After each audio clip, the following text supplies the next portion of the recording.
Bismillahirrahmanirrahim. Assalamualaikum warahmatullahi wabarakatuh. Banyak sekali tanda-tanda yang menunjukkan kebesaran Allah di dunia ini. Tanda-tanda ini seringkali muncul pada binatang, tumbuhan maupun pada manusia. Kita mungkin sering melihat lafaz Allah pada binatang yang diabadikan dalam sebuah foto yang diupload di media sosial. Semua ini tidak lain ditujukan kepada kita agar selalu ingat akan kebesaran Allah Subhanahu wa taala. Salah satu bentuk keagungan Allah Subhanahu wa taala juga terlukis pada sayap malaikat. Menurut suatu hadis, pada sayap malaikat terdapat tulisan surat Al-Ikhlas. Keterangan ini terdapat dalam riwayat Ibnu Abbas yang menyatakan bahwa Rasulullah SAW pernah bersabda, "Ketika melakukan Isra ke langit, saya telah melihat arsy di atas 360.000 sendi, di mana jarak tempuh antara satu sendi ke sendi lainnya adalah 300.000 tahun perjalanan. Pada tiap-tiap sendi itu terdapat padang Sahara sebanyak 12.000, dan luasnya setiap satu padang Sahara itu seluas dari timur hingga ke barat. Pada setiap padang Sahara itu terdapat 80.000 malaikat, di mana semuanya membaca surat Al-Ikhlas." Setelah itu, Nabi bersabda lagi, setelah selesai membaca surat tersebut, mereka berkata, "Wahai Tuhan kami, sesungguhnya pahala dari bacaan kami ini kami berikan kepada orang yang membaca surat Al-Ikhlas, baik ia laki-laki maupun perempuan." Ketika para sahabat mendengar keterangan Nabi yang demikian itu, mereka dibuat berdecak kagum. Lalu Nabi bersabda lagi, "Wahai para sahabatku, apakah kamu semua kagum?" Para sahabat menjawab, "Iya, kami sungguh kagum ya Rasulullah."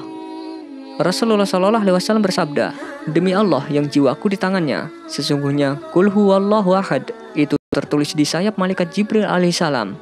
Allahu somad itu tertulis di sayap malaikat Mikail alaihissalam. Lam yalid walam yulad tertulis pada sayap malaikat Israil alaihissalam. Walam yakullahu kufuwan ahad tertulis pada sayap malaikat Israfil alaihissalam. Oleh karena itu, barang siapa dari umatku membaca surat Al-Ikhlas, maka dia diberi pahala membaca kitab Taurat, Injil, Zabur dan Al-Quran yang agung." Setelah Rasulullah SAW berkata demikian, baginda bersabda lagi, "Wahai sahabatku, apakah kamu semua kagum?" Maka para sahabat menjawab, "Ya Rasulullah, kami semua kagum." Lalu Rasulullah SAW bersabda, "Demi Allah yang jiwaku di tangannya, sungguh Qul huwallahu ahad itu tertulis di dahi Abu Bakar As-Siddiq. Allahu somad itu tertulis di dahi Umar Al-Faruq. Lam yalid walam yulad itu tertulis di dahi Utsman bin Nurain. Dan walam yakulahu kufuwan ahad itu tertulis di dahi Ali radhiyallahu anhu.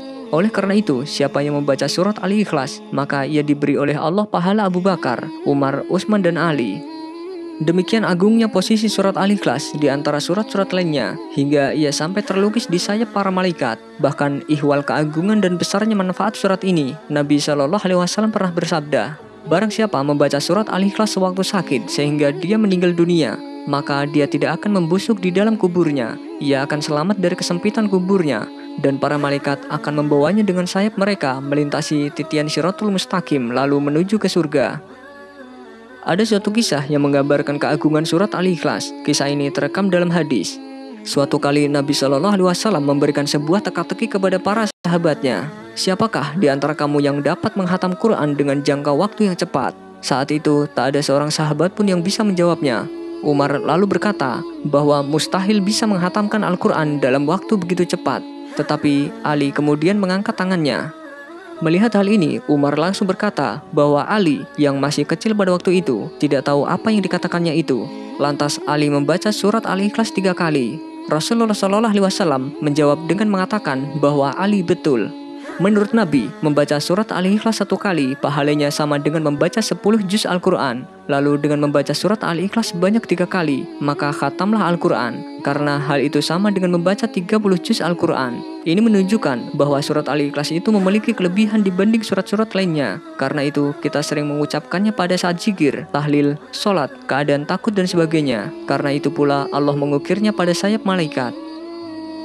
Kelebihan surat Al-Ikhlas juga terlihat dari kisah Anas bin Malik yang meriwayatkan bahwa sewaktu ia bersama-sama Rasulullah SAW di Tabuk, pernah ada suatu kejadian ketika cahaya matahari terbit dengan redup, tidak seperti pada hari-hari sebelumnya. Malaikat Jibril lalu datang kepada malaikat. Nabi pun menanyakan tentang hal ini. Malaikat menjawab bahwa matahari tampak redup karena sayap malaikat terlampau banyak. Para malaikat sebanyak 70.000 ini diutus Allah karena ada seorang sahabat yang meninggal di Madinah. Sahabat ini banyak yang membaca surat Al-Ikhlas. Bayangkan keadaan sahabat itu begitu dihormati di mata malaikat karena seringnya ia membaca surat Al-Ikhlas saat hidup. Ini sekali lagi menunjukkan betapa agungnya posisi surat ini dalam kehidupan kita. Semakin sering kita membacanya, kian besar pula kita merguk pahala dari Allah Subhanahu wa taala. Hal ini pula yang membuat kenapa surat Al-Ikhlas terlukis di sayap malaikat. Kenapa bukan surat yang lain? Ini disebabkan surat Al-Ikhlas memiliki kemuliaan yang sangat tinggi dibandingkan surat-surat yang lain. Abu Sa'id Al-Khudri berkata, ada seorang sahabat Rasul mendengar tetangganya membaca berulang-ulang ayat Qul huwallahu ahad. Kemudian keesokan paginya Abu Sa'id Al-Khudri menyampaikan kepada Rasulullah perihal yang didengarnya semalam, yakni seakan-akan sahabat ini menganggap ringan kedudukan surat ini. Maka Nabi pun bersabda, demi jiwaku yang ada di tangannya, sesungguhnya surat Al-Ikhlas benar-benar menyamai seperti Al-Quran. Hadis riwayat Bukhari. Hadis ini sekali lagi menunjukkan betapa agungnya posisi surat Al-Ikhlas sehingga membuatnya terlukis di sayap malaikat. Pertanyaannya kemudian adalah kenapa hanya malaikat Jibril, Mikail, Israil, dan Israfil saja yang sayapnya terlukis dengan surat Al-Ikhlas? Inilah pertanyaan yang sulit untuk dijawab. Tapi bila kita melihat sejarah para malaikat, maka kita tahu bahwa keempat malaikat itu memiliki peran sentral dalam kehidupan makhluk Allah. Malaikat Jibril misalnya bertugas menyampaikan wahyu Allah kepada Nabi Muhammad SAW. Ia adalah pemimpin para malaikat. Ia juga menjadi tempat keluh kesah Nabi saat dirinya sedang dalam kebingungan dan sebagainya. Lalu malaikat Mikail yang bertugas mengatur cuaca hujan, kemarau, rizki dan sebagainya. Sedangkan malaikat Israfil bertugas meniup sangkakala dan malaikat Israil yang mencabut seluruh makhluk yang bernyawa.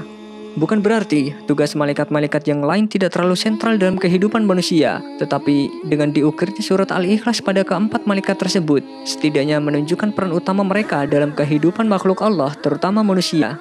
Persoalan gaib ini hakikatnya hanya Allah yang Maha Tahu. Kita sebagai orang yang beriman wajib untuk mempercayainya dan tidak perlu membanding-bandingkan peran malaikat satu sama lain. Yang penting tugas kita adalah mempercayai bahwa di sayap-sayap malaikat yang keempat itu terlukis surat Al-Ikhlas, yang berarti mengindikasikan pentingnya surat ini untuk selalu kita baca pada setiap saat. Karena itu, perbanyaklah kita membaca Al-Quran, terutama surat Al-Ikhlas.